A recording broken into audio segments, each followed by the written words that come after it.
તમે પણ મારે એ સમજવું કે 10th તમે જ્યારે ફેલ થયા, અત્યારે તો અમારા બધા માટે તમે હિતેન કુમાર છો, જેને અમે સ્ક્રીન પર જોઈએ છે, એક સ્ટાર છો.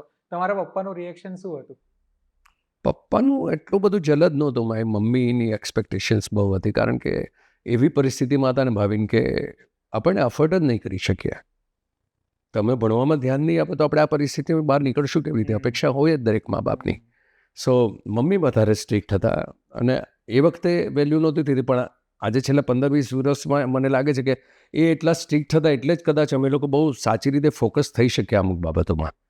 Father was a very lovable person. બહુ પ્રેમથી જ કંઈ બેટા એવું ખોવાનું નથી, આપણે ફરી પાછા પ્રયત્ન કરવાનો. He was the finest human being ever I have met in my life.